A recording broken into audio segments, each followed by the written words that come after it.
Hey everyone, how you doing? I apologize for the poor picture quality. This phone is very crappy, so I apologize in advance. Anyway, this is a 2005 Ford Focus, about 97,000 miles on it. A lot of you have probably run into this problem right here, which is the HVAC controls, specifically the diverter knob. The problem I ran into is it got stuck. It gets stuck on one setting, and then you have to hem and haw at it to get it to move, and eventually it gets to the point where something breaks, which is what happened to me. Something inside broke. I was able to reach my hand under the dash and manually manipulate the diverter and get it to stay on vent, just because it was the summer and I needed the AC. But today I've actually started the process of taking everything apart. I've actually taken everything apart, but I'll let you know what I did to get to this point. Let me get out of the car first. First thing I did was remove the seat. It's actually very easy, and let's see.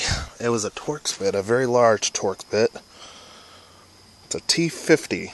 Don't know if you can see that, probably not, but it's a Torx T50. To get the seat bolts out. There are 4 of them. And then there's in my case, there was one connector for the seat. There might be another one if your Focus has power seats. Mine doesn't. But usually you just take off, you stick a screwdriver in that little latch right there, and it'll pop right out. And then seat ends up there. To get to the mechanism, first of all, if you can find a broad screwdriver, or even better, like a stiff putty knife, that'll cause the least amount of damage.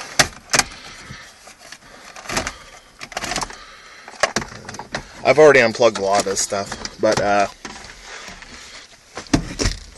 anyway, the back of that mechanism goes right here, plugs in right here. My big fat finger is right there, and the other end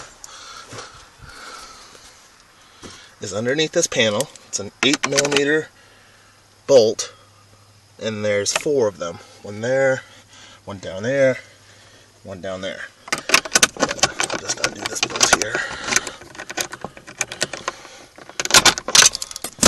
The whole panel comes down. It'll rest by the hood cable, that's fine. Don't mind that red and green wire, that's just for my stupid horn. This is the other end. It's held in with latches, little plastic tabs, and it'll come right out. All right. And now, behind this panel that you're looking at right here, it's tied into one of the wiring harnesses, so you'll have to take a screwdriver and pry it loose. But once you get that, and once you undo from the head unit, it will come right out.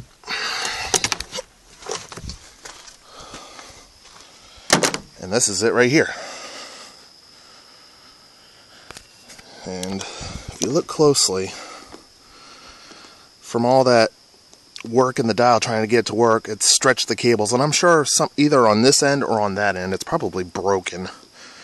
The cable's very thin. But this is the failure point, because I've checked the diverter box and everything works on that, so it's got to be something with this. I think it's in this end of the head, because I've turned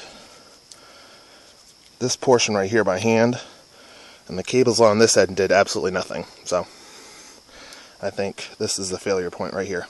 But anyway, all you'll need is a T50 Torx head to get the seats out. You can do it with the seat in, but it's so much easier if you take the seat out. And it's only 4 bolts and a wire connector, so why wouldn't you? And just drop that panel right there. Pop out that panel, and it'll take some finagling to get past the holding tabs that hold in both ends of this cable unit. There's another one for the temperature control, but that one's fine.